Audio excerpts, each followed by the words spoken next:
então aos nossos painéis, passaremos agora à próxima palestra, que abordará um dos aspectos mais relevantes do processo: a aplicação da CIF na causa de pedir e na formulação dos quesitos periciais, momento em que a técnica jurídica e a linguagem médica precisam dialogar com precisão e coerência.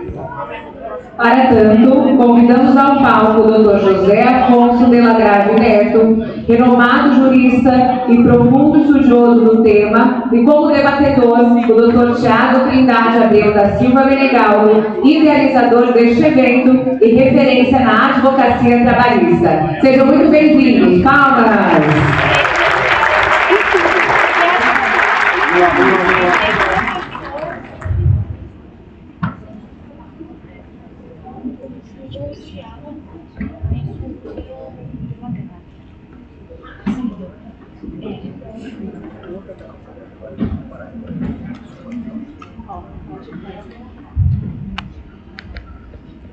Boa tarde a todos. É uma satisfação estar aqui nesse grandioso evento. Confesso aos colegas que, quando me convidaram, eu achei que era um evento mais simples, que era um petit comité, e quando eu vi grandes nomes, uma plateia animada, um evento bem prestigiado, que nos anima muito. Também nos anima a falar depois do Valdir Florim, do Sebastião Geraldo, dos demais palestrantes da manhã. E falaremos hoje mais a questão que diz respeito ao advogado. A questão da CIF, essa classificação internacional de funcionalidade, incapacidade e saúde, aplicada às nossas ações trabalhistas. Quero saudar também meu amigo, o Dr. Thiago, aqui, que vai fazer uma paradinha comigo nesse painel. O que é a CIF? A CIF faz parte da família das classificações internacionais. Nós conhecemos muito a CID, Classificação Internacional de Doença, também da OMS, Organização Mundial de Saúde. Então, vejam que a CID, ela identifica o código daquela doença. Depressão tem uma CID, burnout tem uma CID, tendinite tem uma CID, parir, perda auditiva induzida por ruído, tem uma CID. E a CIF compõe essa família. Ela também é uma classificação internacional, só que ela diz respeito à funcionalidade, à incapacidade e à saúde. Como o próprio nome nos remete, a funcionalidade, até que ponto a vítima de um acidente de trabalho, de uma doença ocupacional, se tornou funcional na sua vida diária, se tornou funcional para continuar exercendo a sua profissão, a sua vida social, conjugal, familiar, seu hobby, seus esportes.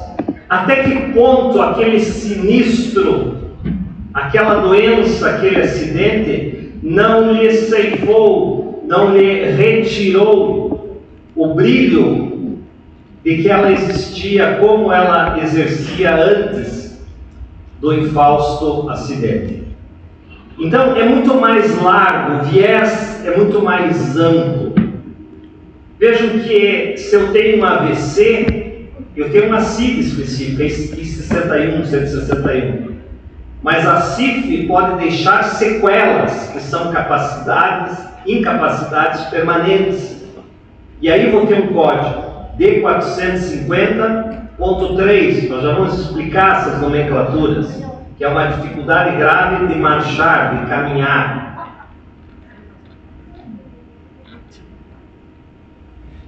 É aqui que vem? Oi?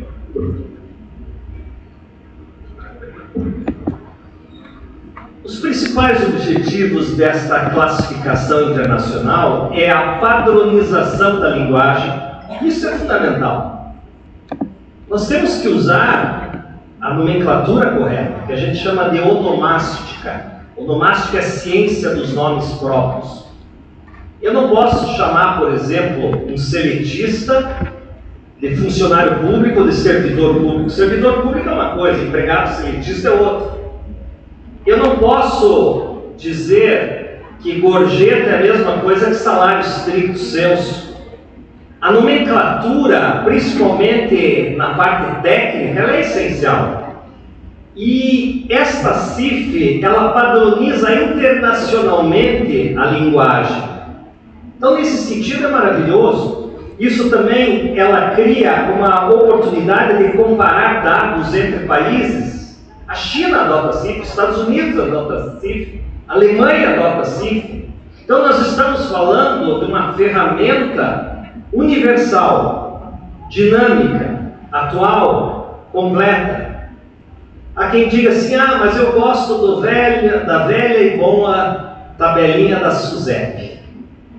É mais ou menos o seguinte, você quer ir para Campos do Jordão de Fusca ou você quer ir de Ferrari? Eu gosto do meu Fusquinha, eu sei lidar direitinho com ele, esses carros muito modernos, tem muito botão. A CIF é muito mais complexa, mais dinâmica, mais moderna. Só que às vezes tudo que é desconhecido nos causa resistência. Às vezes a gente fala assim, eu não gosto de direito tributário. Você nunca estudou direito tributário. Eu não gosto de direito falimentar. Você nunca estudou. Eu não gosto da CIF, porque você nunca estudou a CIF. A partir do momento que nós começamos a usar uma ferramenta e nos tornamos mais íntimos dela, nós vamos ver que ela é muito mais atual. Nós estamos num momento de inteligência artificial. Quantas ferramentas novas, inteligência generativa, Gemini, ChatGPT, tantos outros. Esses dias eu estava preparando uma aula e daí eu solicitei a ajuda do Gemini, ensinei lá a minha esposa e falei, olha amor, você pergunta muita coisa para mim, então pergunta para o Gemini. Ela acha que eu sei tudo. Bom que ela acha, né? No dia que ela descobrir que eu não sei tudo, ela vai perder a admiração, daí talvez... Enquanto elas nos admiram, tá bom, né? E daí eu ensinei ela o Gemini. Meu Deus, acho que aquele Gemini dela está estressado, gente. Sério mesmo. Acho que ela faz umas 35 perguntas. Gente. Tudo que você possa imaginar, ela pergunta para o Gemini.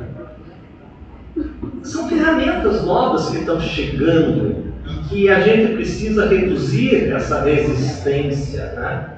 Melhor comunicação entre profissionais de diferentes áreas, claro, a área da saúde, mas dentro da área de saúde, o médico do trabalho, o fisioterapeuta, o advogado trabalhista, o advogado previdenciarista, são todos profissionais que podem usar, não só para questões judiciais, mas para políticas públicas inclusivas, para o compliance. Você pode usar essa ferramenta para várias coisas. A previsão legal já foi dita pelo Dr. Sebastião Geraldo de Oliveira, que na minha opinião é a maior autoridade disparada nesse assunto no Brasil. É uma honra nós ouvirmos Sebastião Geraldo. É impressionante o livro dele também, todo mundo que advoga nessa área tem que ter esse livro dele sempre atualizado. E ele falou da previsão legal. Nós temos algumas esparsas previsões legais. Aqui eu pontuei a questão do portador, a pessoa com deficiência, o LOAS, uma portaria interministerial. Mas reparem vocês que não existe uma previsão legal expressa para as perícias acidentárias na Justiça do Trabalho. Essa é uma questão interessante. Até que ponto o perito é obrigado a adotar a CIF quando for realizar a perícia? Essa é uma questão que o professor Tiago falou, olha, essa questão nós vamos debater no final. Agora nós temos a nova NR1, nova redação, que vai entrar em vigor agora, em maio do ano que vem, e que mudou o paradigma, dizendo que os riscos, aferição de riscos, ou GRO, gerenciamento de riscos ocupacionais, ele deve abranger não só aspectos físicos, químicos e biológicos, mas também a ergonomia isso já vinha com a NR17, e agora fatores de risco psicossociais. Então, reparem como está sendo incrementado o olhar da saúde para a questão de gerenciamento de riscos. Antes o viés era apenas biológico. Você identificava agentes nocivos, tão somente. Com o tempo nós fomos ampliando agentes químicos, econômicos, e agora a novidade é que para aferir fator de risco ocupacional, nós também levamos em conta fatores psicossociais. E essa tabela, CIF, está dentro desse novo viés. O novo paradigma adota uma visão de saúde mais ampla nesta abordagem. É uma ferramenta que estrutura essa abordagem e ela não fala apenas da prevenção. A tabela CIF, ela fala muito do após-acidente. Como ficou o acidentado depois do sinistro? Ficou com dificuldade de caminhar? Ficou com síndrome do pânico? Ficou com síndrome de burnout? Continuou fértil? Continuou com disposição para trabalhar? Em razão desse sinistro, dessa enfermidade, ele pode continuar a exercer o seu esporte, seu hobby? Até que ponto a extensão, as consequências desse sinistro afetam sua vida particular, pessoal, sua integração social? Esta é a principal finalidade da CIF. Os desdobramentos dos acidentes. E é por isso que na indenização por dano material, meu caro Thiago, esses dias eu vi um juiz falando, pois é, doutor, então vamos, uma tentativa de acordo, né? Então, doutor Alegrado, vamos imaginar que o máximo que pode acontecer é a capacidade total. Então, o reclamante ganhava R$5.000, vamos imaginar então um pensionamento de R$5.000, que é o máximo que nós podemos ter. Eu falei, excelência, o máximo não era o teto. Como, doutor Alegrado? O senhor quer me dizer que o pensionamento pode ser maior do que o próprio salário dele? Pode. Dentro dessa nova visão da CIF, eu posso dizer o seguinte, eu precisava de R$5.000 antes para viver. Hoje eu preciso de uma enfermeira para me ajudar. Eu preciso de um psicólogo. Logo eu vou precisar ganhar mais. Porque o meu prejuízo não é só retornar ao status quo. Dentro dessa nova perspectiva, eu posso admitir que o valor de um pensionamento pode ser mais do que 100%, dependendo da extensão do dano. Isso só para dizer um elemento. Vejam esse acidente, por exemplo, pode pôr o vídeo ali, por favor? Não sei se, ele foi e parou. O rapaz estava lá carregando, né? Aí eu pergunto para vocês, foi um mero acidente? Ele, coitado, acho que quebrou o nariz, talvez vai ficar traumatizado, se é solteiro vai ter um pouquinho de dificuldade em casar, enfim, nós temos que analisar a extensão do prejuízo. Se nós fizermos uma comparação de paradigmas, o antigo paradigma pautado apenas na CIF, o foco é na doença ou na lesão. Agora o foco é na funcionalidade, nos efeitos e nas consequências da doença. Antes, uma visão puramente biológica, os agentes nocivos. Agora, uma visão biopsicossocial. Antes a pergunta era, qual é a sua doença? Qual é o número do seu CID? Qual é o seu diagnóstico? Agora a pergunta central é, o que a sua doença impede você de fazer? Essa é a tabelinha que vem dentro dos formulários da OMS. É a tabela mais importante que o perito usa blusa que nós advogados temos que usar. Um estado de saúde que envolve funções e estrutura corporais. Então, até que ponto teve um prejuízo anatômico ou fisiológico? Até que ponto aquele acidente me causou uma cicatriz, uma deformação ou um funcionamento incompleto de algum movimento que eu fazia, de agachar, por exemplo? Até que ponto isso comprometeu a minha atividade, que são as execuções das tarefas do dia a dia, inclusive as tarefas laborais? E até que ponto essa doença, o acidente, comprometeu minha participação na vida social? Eu posso ir na igreja, eu posso assistir o jogo do Corinthians, eu posso... O que eu posso continuar fazendo? Eu posso jogar beach tênis? Ou a partir desse sinistro eu vou ter que deixar de fazer coisas? Ainda fatores ambientais, né, os componentes externos e os fatores pessoais, a idade, sexo, que envolve a vítima. Como eu disse, a CIF, ela fala muito da nomenclatura. E ela usa a nomenclatura deficiência para as funções e estrutura do corpo. Ela usa a nomenclatura limitação para atividades e tarefas. E ela usa a nomenclatura restrição em relação à participação social da vítima após o acidente.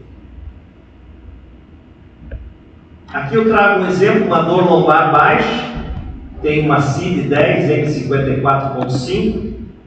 Que tipo de função estrutural que foi comprometida? Dor, mobilidade articular? Quais atividades ficaram comprometidas? Subir escadas, carregar objetos, se vestir, dirigir? Que tipo de participação social ficou comprometida? Relações sexuais, trabalhar, praticar esportes? Quais os fatores ambientais no ambiente de trabalho daquela vítima? Quais fatores pessoais? Um homem, 40 anos, casado, engenheiro. Então é esse tipo de elementos que compõem a CIF. O desdobramento disso.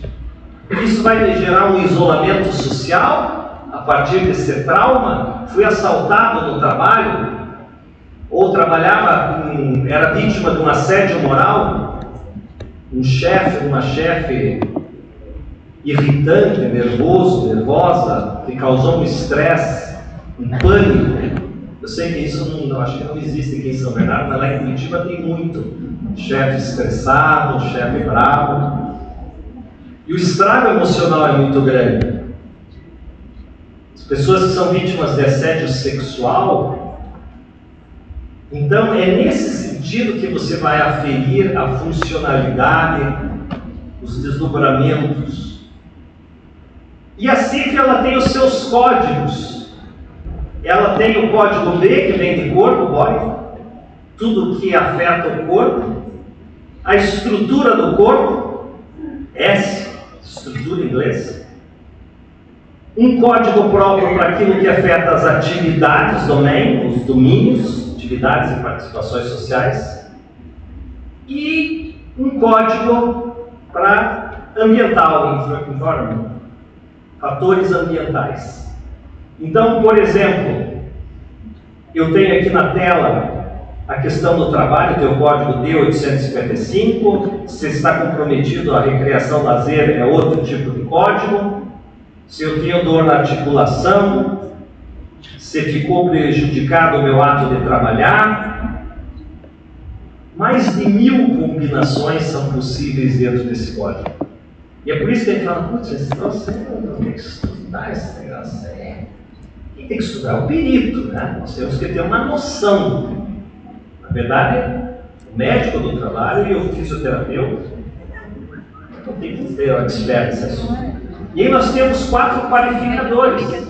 Então, por exemplo, o ato de se agachar sem problema, ele vai dar nota 0. Problema leve 1, problema moderado 2, problema grave, problema completo. Então você pega aquele exemplo, D450, D4500.2. O perito, quando ele descrever isso, ele vai estar dizendo que nesse tipo de limitação, o final ponto 2 significa problema moderado. Então sempre o último ponto 2, ponto 3, ponto 1 são os qualificadores para aquele tipo de atividade. Veja esse outro vídeo aqui. Sujeito acidente de trabalho. Se machucou lá, foi tirar xerox, se machucou, coitado.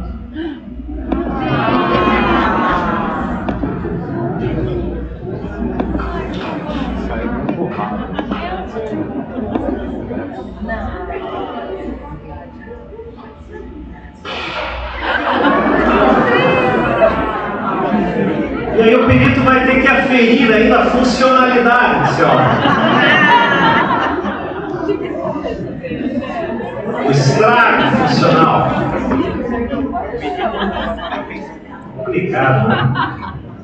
Complicado não é nada. Quem queria mandar essa foto?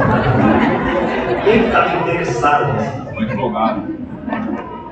Claro que se for aqui uma questão acidental, isso aqui é culpa exclusiva da vítima. A empresa não vai precisar pagar nada, porque aqui é um exemplo clássico de excludente de responsabilidade e culpa exclusiva da vítima.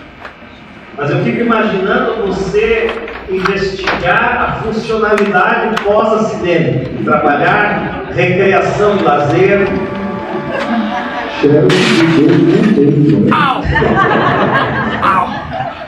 Queimadura na mão.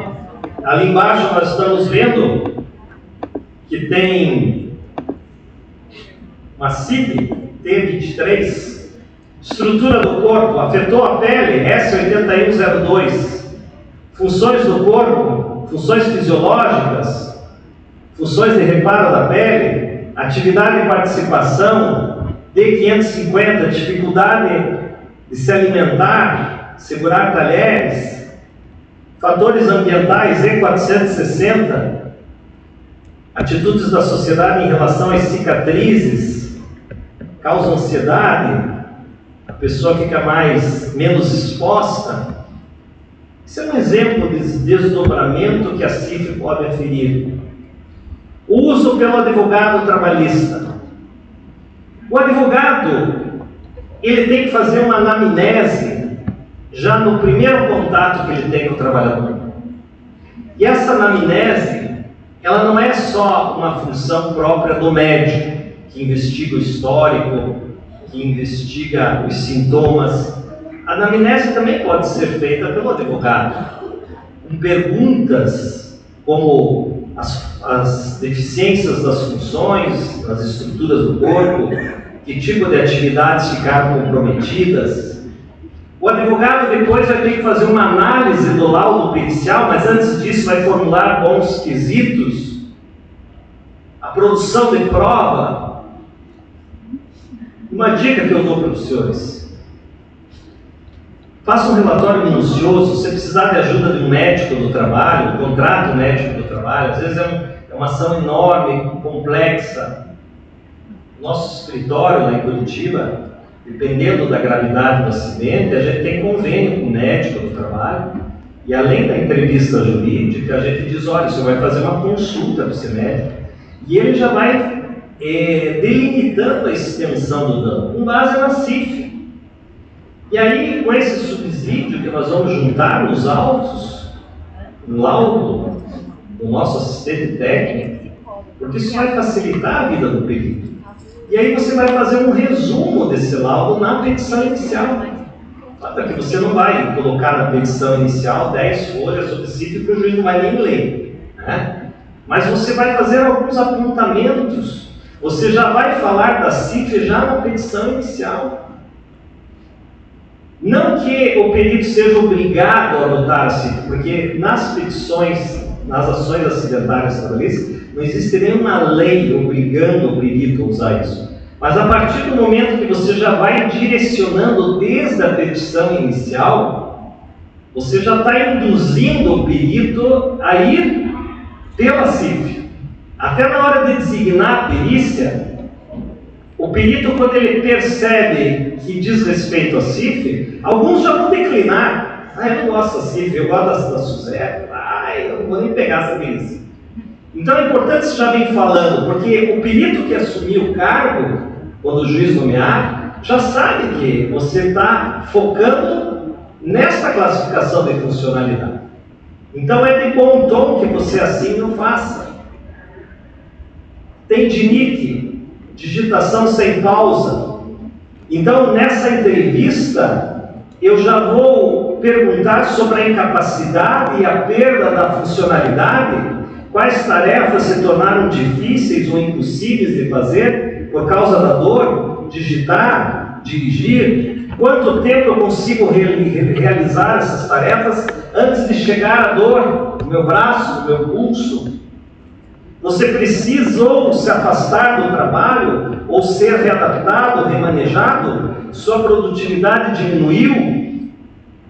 Então é um relatório que você vai fazer mais minucioso, já delimitando as consequências funcionais pós-acidente.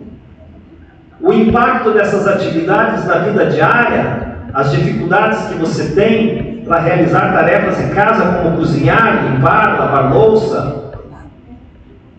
O impacto na vida pessoal, um esporte que você fazia, um hobby que agora você não pode mais fazer, porque os membros superiores ficaram comprometidos. A dor ou a incapacidade afetaram o seu sono, sua autoestima, seu mau humor. Às vezes você casou com um sujeito extremamente alegre, animado, e depois do acidente ele se transformou numa pessoa triste, cabisbaixa, cheia de ressentimento. Aquilo afetou o teu casamento.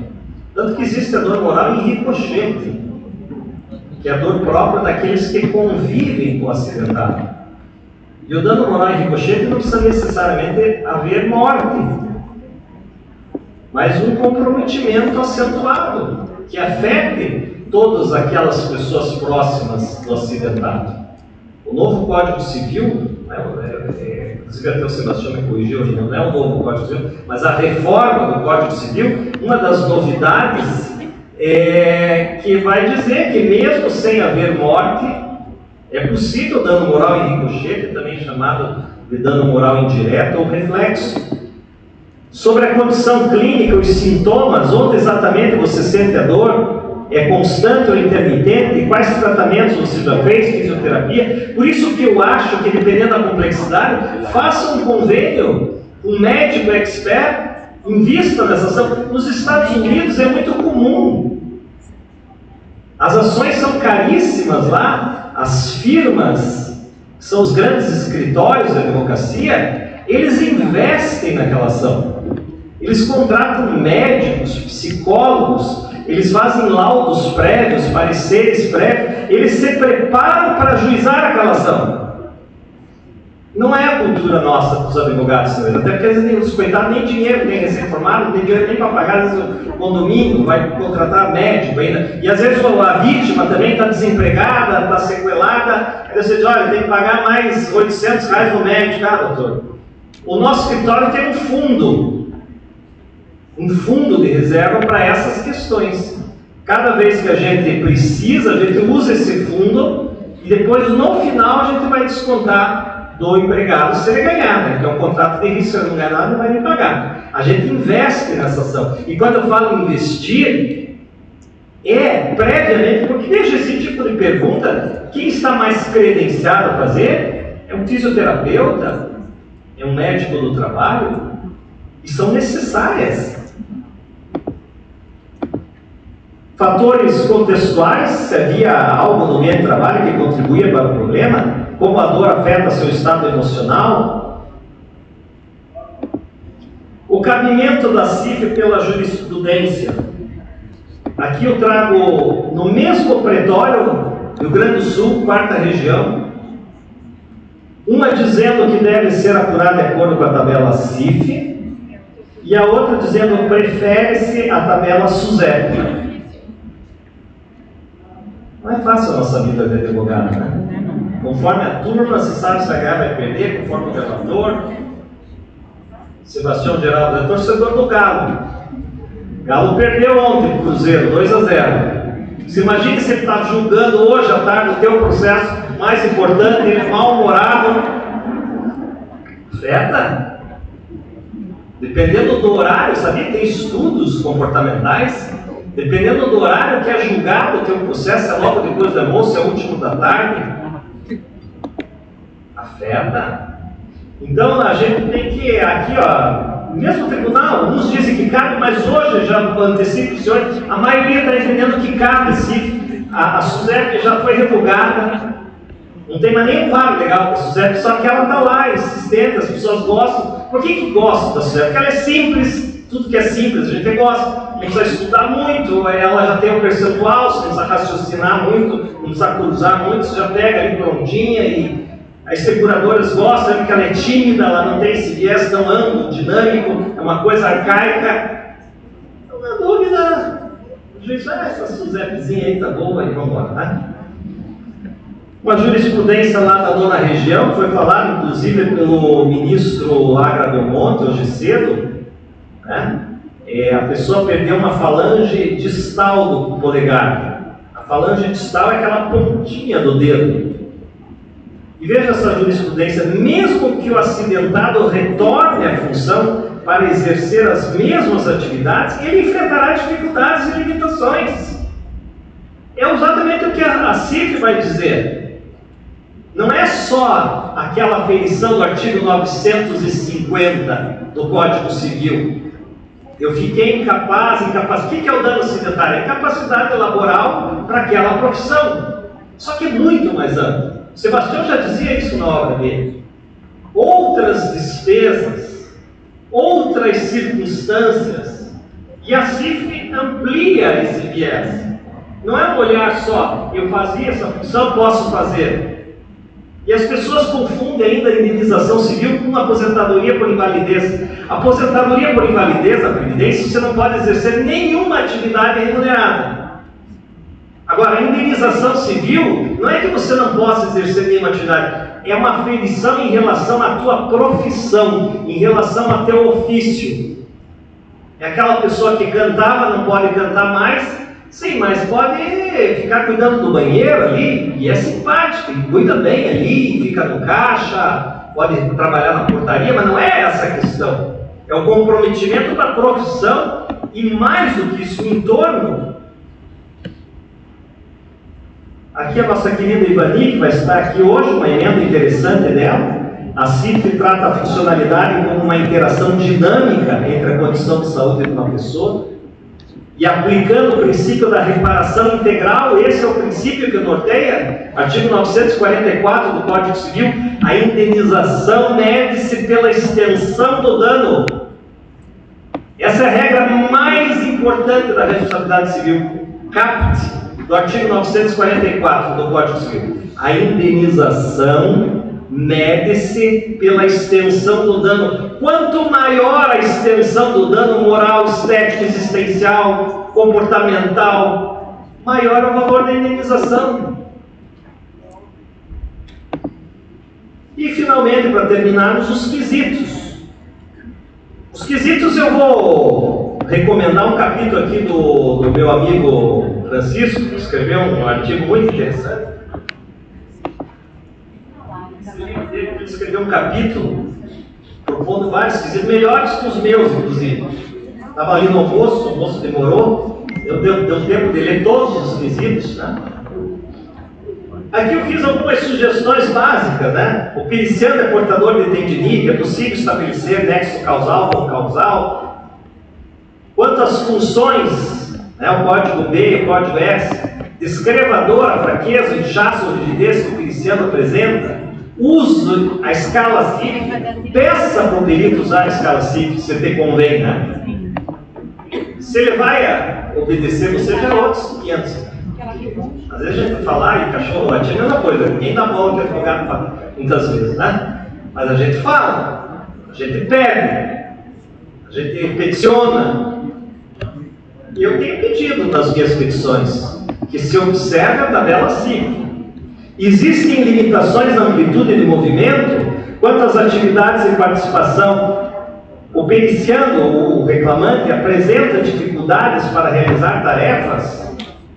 A condição restringe sua participação em atividades sociais de lazer. Isso está contemplado pela CIF. Quanto à capacidade laboral, é intermitente, é temporário, permanente, consegue realizar as mesmas atividades que antes, sem dor. Eu até consigo, mas consegue cheio de dor, gemendo. Quer dizer, você tem que investigar. A CIF, ela é muito mais pós-doença do que propriamente antes ou durante, né? Quanto aos fatores ambientais, havia algum fator no ambiente de trabalho que trouxesse um agravamento da doença? E aí entra a culpa acidentária. A culpa acidentária que tem dois braços: descumprir normas de segurança, as NRs, mas também descumprir o dever geral de cautela, que é o dever de precaução e prevenção. E aqui eu abro um parênteses para dizer o seguinte: eu estou terminando aqui, já não esqueci de você. Não esqueci de você. Tanta gente aqui que eu vou falar depois de todas essas celebridades, né? 2 minutos e meio até mesmo. O que estava falando? Que eu ia falar. Do agravamento, eu me esqueci. Mas enfim, o agravamento também, às vezes, a pessoa já está doente e às vezes fala assim: mas não teve culpa da empresa, mas teve culpa pelo agravamento. O Sebastião também escreve essa questão. O agravamento, às vezes, é um aumento do dano, do prejuízo. Então, nesse sentido, você também tem que fazer prova. A culpa acidentária que eu estava falando, né? A culpa acidentária, ela tem um braço que é descumprir as normas, as NRs. E o que eu ia falar é o seguinte: o Brasil, se não me engano, é o 4º país do mundo em números de acidentes de trabalho. É o 4º recordista mundial de acidentes de trabalho. Está entre os 5 ali. Só que nós temos uma das infortunísticas mais avançadas no mundo. A nossa legislação e a parte da medicina do trabalho, no que diz respeito a acidente e prevenção, é uma das mais avançadas do mundo. Sobretudo a partir do Tratado de Itaipu. Quando eles foram construir as usinas de Itaipu, eles tiveram que desenvolver muitas NRs, e a maioria daquelas NRs que incidiam sobre Itaipu foram absorvidas para o Brasil. Só que mesmo assim o Brasil é um dos recordistas mundiais. Logo, a conclusão que a gente chega é que o problema brasileiro não é um problema de legislação. A legislação existe, ela é complexa, ela é dinâmica, ela é completa. O problema é a conscientização em aplicar. E última lâmina: tudo isso está dentro do pilar da responsabilidade civil. A reparação integral da vítima. Veja que o dano moral tem agora a nova redação, leva em conta a intensidade do sofrimento, a extensão da ofensa. A dignidade da pessoa humana é um dos princípios cardeais, está no artigo 1º, inciso 3º da Constituição Federal. Função social da empresa, o direito a um ambiente equilibrado, rígido e seguro. Está aqui meu amigo Raimundo Simão, também, que é fera nesse assunto, tem uma obra espetacular. Eu vou dar um livro do Raimundo lá para os ministros do STF, eles precisam ler mais do livro, né? Então é isso, meus queridos. Eu espero vocês nas redes sociais. Agora nós vamos fazer um debate ali com o professor Thiago e eu fico à disposição. Muito obrigado.